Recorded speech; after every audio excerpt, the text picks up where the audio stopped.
So we had a lot of expectations for the new Dream League Soccer this year. The idea of Bundesliga was thrown up, creative players, and many more things. Of course, we didn't get any of those this year, but we still got some pretty cool stuff. So in this video, I wanted to do something that I've never done on my channel before, and that is a 100% honest review of the update. Which means no holding back. Even if First Touch Games is potentially watching this, I'm going to give my 100% honest opinions about Dream League Soccer 2022 and how this update has been. So let's start off with the little touch-ups they add every year. I wanted to start out by saying that I love the new enhanced stadium. The overall feeling you have when you start the match, enter training, or even signing a player is great. Dream League Soccer is becoming more and more professional looking with each update, and this small enhancement makes a big difference. And I'd also like to mention I haven't seen any performance issues on my more higher end devices. As for the new wipe transitions with all the menus that they added, I think that is a really good touch. It also makes the game feel more polished and more professional, but this is obviously pretty small compared to the stadium enhancement. So next, I wanted to talk about the updated team data and the upgrades and downgrades they had in Dream League Soccer 2022. Messi, Ronaldo, Neymar, and many other players received downgrades in this update. The highest rated player in the game as of right now is Messi and Ronaldo at 86 overall. And I don't personally like this. Sure, it's always important to have upgrades and downgrades in the game to reflect real world performance, and small upgrades here and there shouldn't affect too much, but making Messi 86 overall for new players feels like a bit too much. Even if you argue that maybe Messi and Ronaldo deserve to be 86 overall, it still creates a huge gap between old and new players. Now all the players who had Messi before the update can max him to 99 overall, when the new players can only max him to 96. Right now, newer players are at a permanent disadvantage to older players, and even if they were to upgrade Messi to give the newer players an advantage, the older players can still release their old Messi, buy the new one,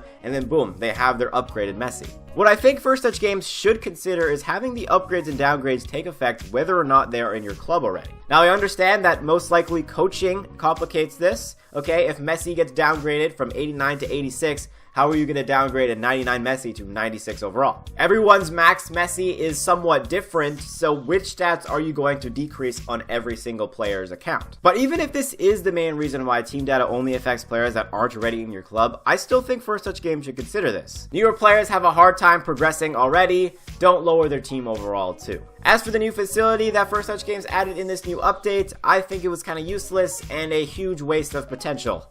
Yes, I am being that harsh. When I read the update notes, seeing that they added a new facility, I was so hyped until I realized that I will never use it. The new recruitment facility adds a discount to scouts and agents, nothing else. I don't know about you, but I don't like spending my hard-earned currency to receive a discount on something that costs the exact same currency. Not only that, but the scout discount that came from the commercial facility is now gone and moved to the recruitment facility. So there was only really one new perk that they added. For something called a recruitment facility, there are definitely things that I would have added instead. For example, a perk that increases the rate of legendary players showing up in the transfers, so when your team overall is low, you can get better players to show up faster. And if you have a max team, maybe even 3, 4, or 5 legendary players could show up per week. Another perk idea I had was increase the probability of legendary players in each scout. Instead of making the scout cheaper, maybe increase our chances of getting a better scout, okay? I feel like that would be more rewarding than just a discount. Now, I'm not a game developer, so I don't know if my ideas will work. However, they need to do something because the recruitment facility is definitely on the more useless side, almost like the medical facility before this update. And speaking of the medical facility, let's talk about gameplay. I have 3 words for the gameplay in Dream League Soccer 2022. Too many injuries. Now I get it, injuries were rare before, and for that reason I never upgraded my medical facility, which is there to protect against injuries, but in Dream League Soccer 2022, I upgraded my medical facility to level 3, and I still got so many injuries. Now, I have a lot of players in my team, so it doesn't affect me all that much. However, for the new players, I can't imagine how hard it is. You have no gems to upgrade your medical facility, you have barely any players, so half your team is going to be injured or tired. It's bad. And on the note of players being tired, along with a bunch of injuries, stamina is also a problem. Players are so much more tired after games and during. Honestly, if you don't have a team boost online, I feel like you are at such a disadvantage, and if you are trying to earn coins, team boosts aren't really an option. I should be able to play this game not worrying that my best players that I need to potentially win will be injured or tired all the time, and I'll need to buy physios to have them play. But on a happier note, I love that they brought back long shots. Now I know there's a few of you out there that are glad that they removed long shots from Dream League Soccer 2021, but I'm a fan of long shots and I hope they're here to stay. Dream League Soccer 2022 also added new kit templates and I love them. Of course, the new designs cost 50 gems, but the ability of having camo kits and dotted kits reflecting the modern style is always appreciated. Now I know kits don't add too much to the game, but if we're focusing on the kit templates specifically, I feel like they hit it out of the park with this one. Like, I genuinely think these templates look amazing. Another thing that is amazing is the new daily challenges that they added in this update. It is by far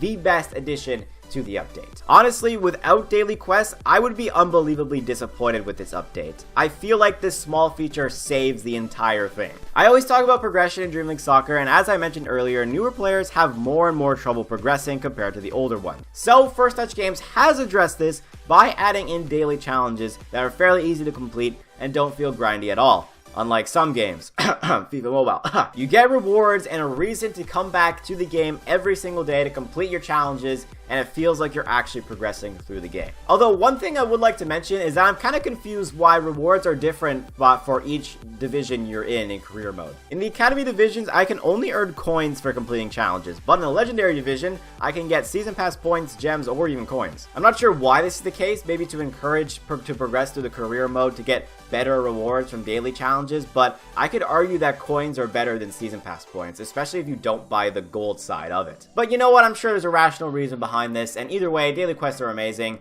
This was the best thing of the update, hands down. So that is it for all the new features that they added in Dream League Soccer 2022 and my opinions on them. So let's get into some final thoughts to end off this video. First, I don't like how you have to play a complete career mode game in order to change the transfers, okay? I understand that it actually probably doesn't make much sense that you are able to quit a game and have it change the transfer market, but this just makes it so much harder and annoying to find players you're looking for, especially if you've already played through the game, like I have. I know that I'm probably in the small percentage that would quit games to find players, but it is actually so much more annoying that you have to play through them. I spent almost 6 hours playing the game to get Haaland to show up. That time could have been cut down to probably under 2 hours if I was able to quit games. I don't necessarily disagree with this change, it makes sense, but there needs to be compensation for it, okay? Now I said earlier to make the recruitment facility have more legendary players show up in your transfer market, which is why I stand by this. Now I know you can scout players, but the legendary scout only has a 15% chance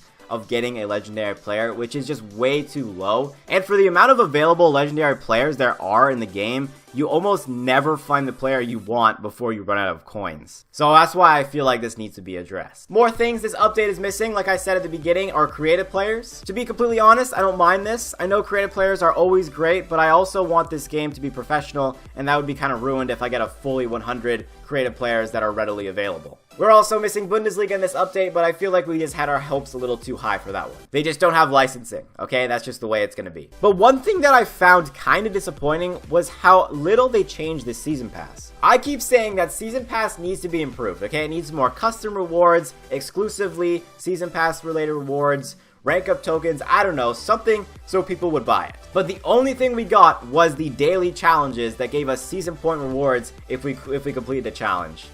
That's it. They had a whole year to improve the Season Pass, but they didn't. It's the same old thing, okay? So that's kind of disappointing, not gonna lie. So with all that being said, I rate this update a 6 out of 10 on the update scale, okay? This update lived up to my expectations, which were not high, but the fact that they added daily missions and more polish gives it the 6 out of 10. There were definitely things I didn't like about this update, but I feel like 6 out of 10 is very fair, and yes, my expectations were met. There's definitely room for improvement with every update, and I'm hoping that Dream League Soccer 2023 is even better, and I'm also looking forward to seeing what they do with fantasy events, because that is still something that they have mentioned but not have put in the game yet. So that is it for my update review. Do you guys agree? Let me know in the comments down below. Leave a like if you enjoyed it. Subscribe for some more Dream League Soccer 2022 content.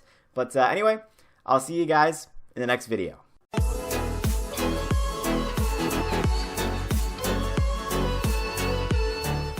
You used to be able to quit and it would change, but now I have to play a complete game.